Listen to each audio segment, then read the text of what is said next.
그리스도인들의 믿음은 7가지 면에서 반드시 단련되어져야 한다라고 사도 야고보는 우리에게 가르쳐주고 있습니다. 오늘은 그 7번째 믿음의 연단의 마지막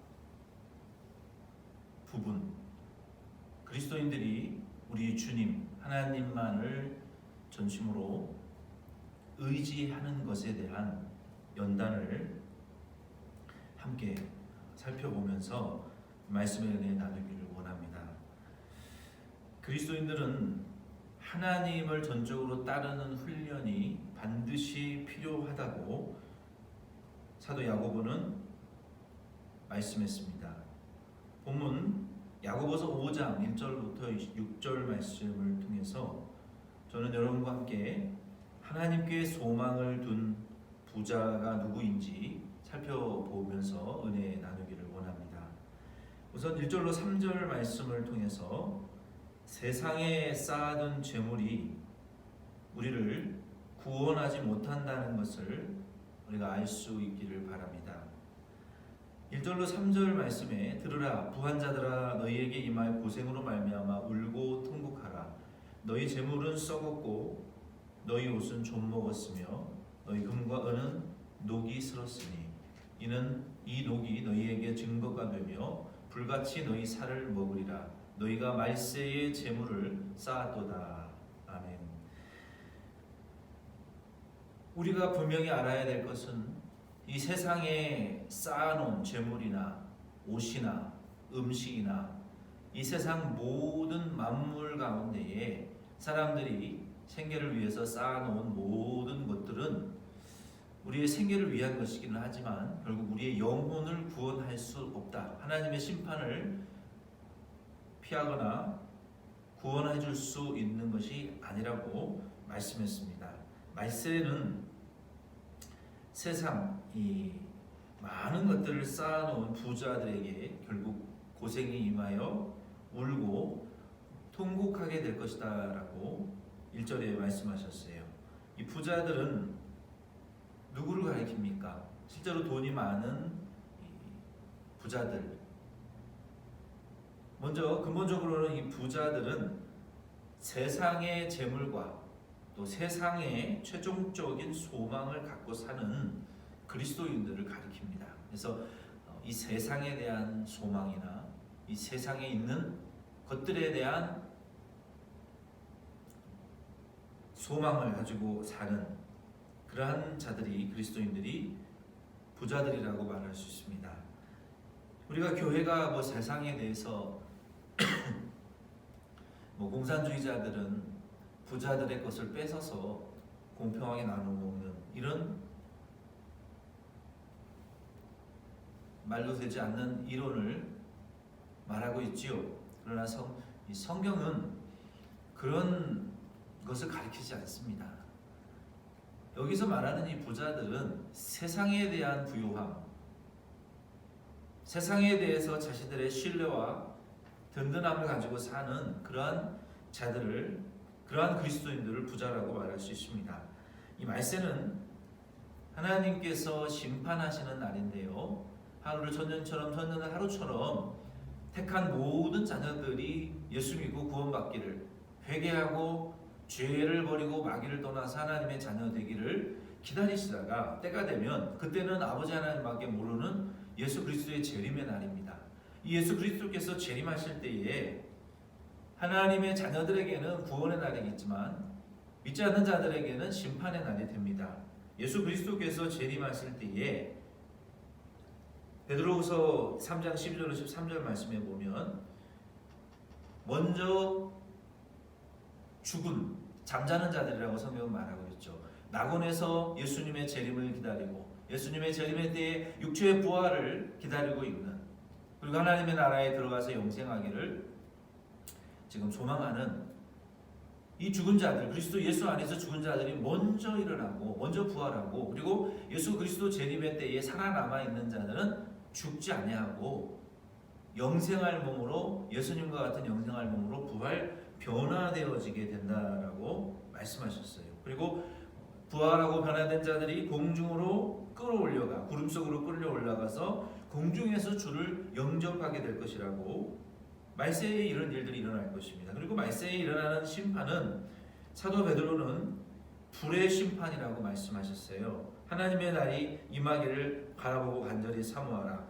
그날에 하늘이 불에 타서 풀어지고 물질이 뜨거운 불에 녹아지려니와 우리는 그의 약속대로 의가 있는 곳인 새 하늘과 새 땅을 바라보는도다라고 말씀하셨어요. 이 말세는 이 땅에 불로 유황불이 비처럼 내려지는 이러한 심판, 그리고 하늘 구름이 둘둘둘 말려서 없어져 버리는 이러한 참 무시무시한 이러한 일들이 말세에 일어나게 될 것이고, 이 말세의 심판은 온 지구상에 임하는 심판이기 때문에 누가복음 21장 35절 말씀에 보면은 어느 누구도 피할 수 없다라고 말씀했어요.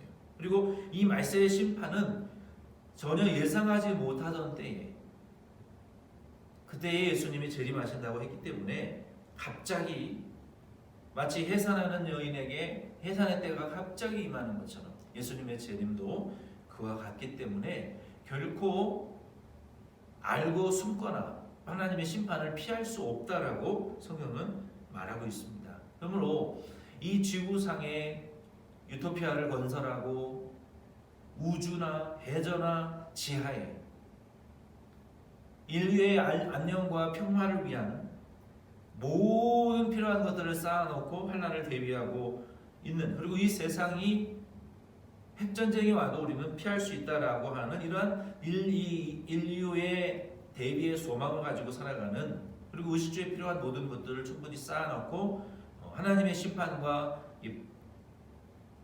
말세를 피할 수 있다라고 생각하는 이 세상의 끝까지 소망을 두고 사는 이런 사람들에게는 인류의 소망이 결국 하나님의 심판을 피할 수 없기 때문에 무용지물이 된다는 것입니다. 지금까지도 건설해 놓고 지금 우주 정거장을 건설하고 또 우주의 새로운 행성의 인구의 정착촌들을 준비하기 위한 모든 탐구, 그리고 앞으로 첨단 과학을 통해서 건설되어질 이 첨단 인류의 모든 번영들이 하나님의 심판을 피할 수 없다는 것입니다.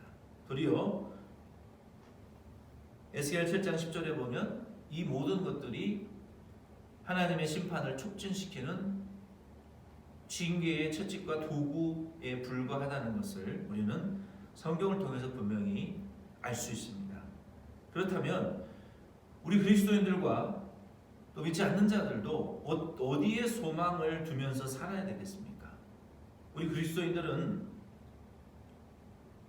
디모데전서 1장 17절로 19절에 보면 모든 것을 공급하시고 누리게 하시는 하나님께 소망을 두어야 된다라고 말하고 있어요. 그리스도인들이 하나님께 소망을 두기 위해서는 디모데전서 6장 9절 말씀에 보면 이 세상에서만 부자가 되려고 해서는 안 됩니다. 왜냐하면 이 세상에서만 부자가 되려고 하는 그리스도인들은 결국 시험과 올무와 여러 가지 어리석고 새로운 욕심에 떨어지나니 곧 사람으로 파멸과 멸망에 빠지게 하는 것이다 라고 말씀하셨기 때문이에요. 그리스도인들이 수단과 방법을 가리지 않고 이 땅에서만 부자가 되려고 노력한다면 결국 파멸과 멸망에 빠지게 된다는 것입니다. 우리 그리스도인들은 그러므로 이 세상에서만, 이 세상에 대한 것들에만 부유한 자가 되기 위해서 노력하지 말고 개인의 사사로운 지혜를 버리라고 잠언 23장 4절에 말씀하셨어요. 그렇다면 이제 마지막으로 본문 4절과 6절 말씀에 등장하는 이 땅에 부자 되기를 원하는 그리스도인들이 어떤 태도로 이 세상을 살아가는지, 그러니까 그리스도인들이면서 이 땅에서 부자가 되려고 하는 자들의, 즉 잘못된 그리스도인들의, 부자 되기 원하는 잘못된 그리스도인들의 예가 무엇인지를 4절에서 6절은 말하고 있는데요. 그들의 잘못된, 가장 큰 잘못된 태도는 그것입니다. 이 땅에서만 그들의 소망을 두고 이 땅에 있는 재물에 소망을 두고 살아가는 그리스도인들이라고 말씀드릴 수 있어요. 그들은 세 가지의 태도를 가지고 있는데, 첫째 4절 말씀에 보면은 그리스도인들이 이러한 태도를 가지고 사는 그리스도인들은 반드시 하나님의 심판을 피할 수 없다라고, 심판을 받는다라고 말했습니다. 어떠한 태도입니까? 첫째, 이러한 자들의 태도는 내 것도 내 것이고 남의 것도 내 것이다라고 하면 한 태도를 가지고 있는 자들이에요. 4절에 보니까 이 추수밭의 주인과 품꾼들의 비유의 내용이 나오는데요. 이 추수밭의 주인은 품꾼들을 너희들이 일하면 내가 너희들에게 이 싹을 주겠다라고 약속했어요. 품꾼들은 그 싹을 바라보고 충성스럽게 땀을 흘리며 일을 했지만, 그리고 그 품꾼들을 통해서 주인은 많은 소득을 얻었고 많은 이득을 보았어요. 그럼에도 불구하고 이 악한 주인은 품꾼들에게 약속한 싹을 주지 않고, 그리고 주어도 떼어먹고 착취하고 아주 적은 100분의 1, 10분의 1밖에 그들에게 싹을 주지 않았습니다. 이런 착취와 악행을 이 주인들이 행했단 말이에요. 주인이. 이것은 국가의 노동법을 어기는 것이고 더욱더 나아가서 하나님의 말씀을 어기는 거예요. 이러한 일들이 일어날 때 어떤 일들이 일어나느냐? 품꾼들에게 싹을 주지 않을 때 결국 품꾼들에게 주지 않은 그 싹이, 그 돈이 소리를 지른다고 했습니다. 품꾼들에게 마땅히 전해져야 될 그 월급이 아직 주인의 통장 잔고에 여전히 남아있게 된다면 그 돈이 이렇게 부르짖는다는 거예요. 만물의 주인이신 여호와 하나님이요, 저희들은 품꾼들에게 전달되어져서 그들의 생계를 위해서 쓰여져야 될, 복지를 위해서 쓰여져야 될 돈들인데 아직도 이 악한 주인의 억압 아래 저희들이 갇혀 있습니다라고 부르짖는다고 말했어요. 어떤 분들은 이것을 의인화했다라고 말하지만, 의인화라고 볼 수 있죠. 돈들이 어떻게 소리를 지르느냐. 그러나 영적으로는 만약에 그리스도인들 중에, CEO 중에, 사장님들 중에, 기업을 운영하고 비즈니스를 하시는 분들 중에 이런 식으로 비즈니스를 하시는 분들이 있다면 잠깐의 이득을, 악한 이득을 내가 볼 수 있을지는 모르겠지만 그 돈들이 부르짖는 소리가 하나님께 들린다는 것입니다. 그러면 그로 인해서 우리의 삶이 결국 평탄하지 못하게 됩니다. 그뿐만이 아니라 이 품꾼들은 일을 했고 가족들을 위해서 땀 흘렸는데 먹을 양식이 없어서 울부짖는 소리도 하나님의 만군의 여호와 하나님, 만군의 여호와 하나님이라는 건 뭐예요? 주권주 하나님, 이 세상을 상도 주시고 벌도 주시는, 심판하시기도 하고 구원하시는 만군의 주인이신 하나님 앞에 그 소리가 들리게 되면 하나님이 어떻게 하시겠다는 거예요? 이 악한 추수꾼, 이 땅의 밭의 주인을 심판하시겠다는 거 아닙니까? 만약에 그리스도인들이 이렇게 살면 반드시 하나님의 심판을 받을 수밖에 없어요. 마태복음 22장 11절에도 예수님께서 가이사의 것은 가이사에게 주라 그랬습니다. 하나님의 것은 하나님에게 드리라 그랬어요. 그러므로 그리스도인들은 다른 사람들의 눈에서, 입에서 눈물 소리, 억울한 소리가 흘리지 않도록, 다른 사람의 재물에서 이 억울한 호소가 흘러나오지 않도록 해야 됩니다. 두 번째는 어떤 자들이 그리스도인들이 심판받느냐. 5절에 보니까 남의 눈에서 피눈물을 흘리게 해놓고 자신은 사치하고 방종하는 자들을 하나님은 심판하시겠다고 했어요. 자기에게 유익을 준 품꾼들, 자기를 위해서 충성스럽게 가족들을 제쳐놓고 충성스럽게 일한 종들을 눈물 흘리게 만들어 놓고 자기는 그 부당한 이익으로 사치를 하며 방탕한 삶을 사는 그리스도인들은 이미 하나님의 생명에서 떨어진 증거라고 성경은 말하고 있습니다. 에베소 4장 18절 20절 말씀에 보면은 이러한 자들은 그들의 총명이 어두워지고 그들 가운데 있는 무지함과 그들의 마음이 굳어짐으로 말미암아 하나님의 생명에서 떠나 있도다. 그들이 감각 없는 자가 되어 자신을 방탕함에 방임하여 모든 더러운 것을 욕심으로 행하되 오직 너희는 그리스도를 그같이 배우지 아니하였느니라. 자 보세요. 그리스도인들이 이와 같은 남의 눈에 피눈물 흘리게 하는 행동하면서 자신은 사치하고 방탕하는 이러한 행동을 왜 하게 되는 것입니까? 그들이 하나님의 생명에서 떨어졌기 때문에 그렇다는 거예요.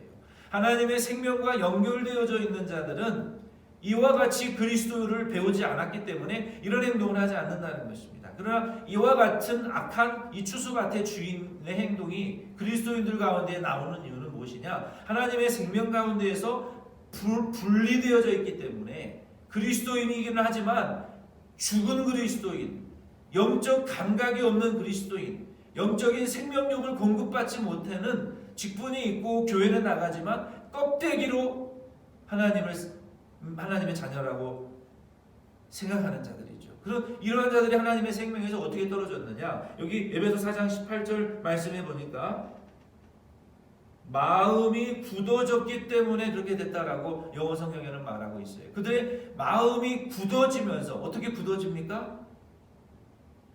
아멘이 없어지죠. 찬양의 기쁨이 없고 정죄와 불평하고 원망만 하죠. 감사하지 아니하고 겸손하지 아니하고 자기를 부인하지 못하고 본능대로 살고 마귀의 충동질하는 대로 살고 말하고 행동하기 때문에 마음이 굳어지는 거예요. 즉 회개하지 못하기 때문에 하나님의 말씀을 들어도 아무런 감흥이 없고 나와는 상관이 없는 말씀이 되고 교회에 나가도 기쁨이 없고 예배드려도 아무런 감각이 없는 이런 무감각한 자들이 되었기 때문에 마음이 굳어져 버렸기 때문에 돌처럼 단단해진 심령으로 다른 사람의 눈에 피눈물을 흘리게 만들어도 감각이 없는 자들이 되었어요. 그리고 그 개의 더러운 소득과 같은 악한 이득으로 착취하고 남의 눈에 피눈물을 흘리게 만드는 이러한 악한 이득으로 자기는 사치하고 방탕하는 그러한 삶을 사는 자들은 하나님의 심판의 날이 덫과 같이 누가복음 21장 34절에 보면 동물이 덫에 걸리는 것처럼 올무에 예상치 못했던 순간에 잡혀 목숨을 잃어버리는 것처럼 하나님의 심판이 그와 같이 갑자기 임하게 되어 멸망과 패망에 빠지게 된다는 것입니다. 그러므로 우리 그리스도인들은 남의 눈에 피눈물 나게 하는 일을 행해서는 안 되고 그보다 더 근본적으로는 우리의 마음이 굳어져서 영적 무감각한 자들이 되어 마치 간이 경화되는 것처럼 돌처럼 딱딱하게 굳어져서 그 기능을 상실해서 죽는 것처럼 우리의 심령이 하나님을 향한 회개와 애통과 통회와 하나님의 나라와 의인으로서의 겸손함과 애통함을 가지고 살아가야 되겠지만 상한 심령을 가지고 살아가야 되고 하나님의 나라에 대한 목마름과 아버지 하나님의 그 구원하고자 하시는 구원운동에 대한 충성이 우리 가운데에 항상 끊어지지 아니하도록 우리는 하나님께 기도해야 되고 말씀을 읽어야 되고 성령 하나님의 인도하심을 따라 살아가야만이 우리의 심령이 딱딱해지지 않게 될 수 있습니다. 세 번째는 6절 말씀에 보니까 이 악한 추수밭의 주인은 부당한 이익과 권리를 가지고 오히려 의로운 자들을 재판석에 앉아서 정죄하고 감옥에 가두고 죽이고 핍박하는 이러한 자들이 되었다는 것입니다. 그래서 하나님의 심판이 이러한 자들에게 임한다는 거예요. 자기의 이익과 권리를 가로막는 자들은 예수님의 의와 진리를 위해서 복음을 위해서 살아가는 자들이 바른 의와 진리 하나님의 말씀을 말한다고 해서 자기의 이익과 권리에 방해가 되니까 우리가 에베소와 같은 경우에서도 얼마나 많은 이러한 악독한 자들이 바울과 복음 전하는 자들 그들이 아데미 신상을 가지고 돈 벌어먹고 신전의 모형을 만들어서 팔아먹던 자들이 우상을 버리고 마귀의 이 마술서적들을 불태워버리고 하나님을 참 하나님으로 섬기니까 자신들의 비즈니스가 큰 타격을 입어서 결국은 바울을 죽이려고 하는 거 아닙니까? 이 세상이 그와 같습니다. 이러한 자들은 오히려 그리스도인들 아닌 자들이 핍박하는 것이 아니라 이런 마음이 무감각해지고 하나님의 생명에서 떨어진 자들이 외모는 그리스도인들이지만 껍데기만 가지고 있는 마음의 영적 모든 생명력을 잃어버리고 무감각해져서 방탕하고 사치하고 방임하며 오히려 육적 그리스도인들이 영적 그리스도인들과 교회를 핍박하고 죽이는 이러한 자들을 하나님 심판하시겠다는 거예요. 그러나 이 의로운 자들은 이 악한 자들의 핍박과 위협에도 폭력으로 대항하지 아니하고 오히려 묵묵히 예수님의 의를 따라가고 예수님의 진리를 보존해 나간다는 것입니다. 그렇기 때문에 하나님께서 이런 악한 추수밭의 주인과 같은 자들을, 그리스도인들을 심판하시겠다는 거예요. 말씀을 마칩니다. 우리는 마태복음 16장 20절로 21절 마태복음 7장 24절로 25절 말씀에 있는 지혜로운 건축자와 같이 하나님이 성령 하나님이 우리 안에 동거하시고 우리를 견인하시고 성화시켜서 그리스도 아들의 장성한 분량에 이르기까지 우리를 지금 지어나가고 계시는데 영적인 집으로 우리는 우리 자신을 건설해 나가실 때 지혜로운 자와 같이 집을 건축해 나가시기를 바랍니다. 누가 지혜로운 자입니까? 이러한 잘못된 태도로 살아가는 내 것도 내 것이고 남의 것도 내 것이다. 남의 눈물에 피를 흘리게 만들고 의로운 자들을 죽이고 정죄하는 이러한 그리스도인들의 삶을 살아가게 된다면 그리고 세상의 부자가 된다면 그것은 어쩌면 나무나 모래 위에 집을 건설하는 그리스도인들이 될 것이에요. 그러나 오히려 바른 의와 진리를 핍박을 받으면서라도 지켜나가시는 분들은 세상에서 가난한 자가 되고 세상 기득권의 약한 자들이 되고 오히려 핍박과 방해를 받으며 예수님의 의와 진리를 따라가지만 이러한 자들이 반석 위에 그리스도 위에 금과 은과 보석으로 불타지 않는 집을 짓는 지혜로운 건축자가 되게 될 것입니다. 언제? 하나님의 심판의 날에 심판의 불이 임할 때에 다 불타 없어질지라도 금과 은과 보석으로 예수 그리스도 만세 반석 위에 집을 지은 자들은 결코 불타지 아니하고 도리어 심판날에 칭찬, 존귀, 영광, 면류관을 받게 될 것입니다. 우리는 우리 구원의 반석이신 예수 그리스도의 뜻을 따라 이 세상에 우주 만물을 다 사용하셔서 구원 운동을 위하여 사용하시고 교회의 구원 운동, 우리 가정의 구원 운동, 내 개인의 구원, 하나님이 하시는 그 구원의 운동의 역사를 위해서 우리의 가진 모든 것, 물질만을 의미하는 것이 아닙니다.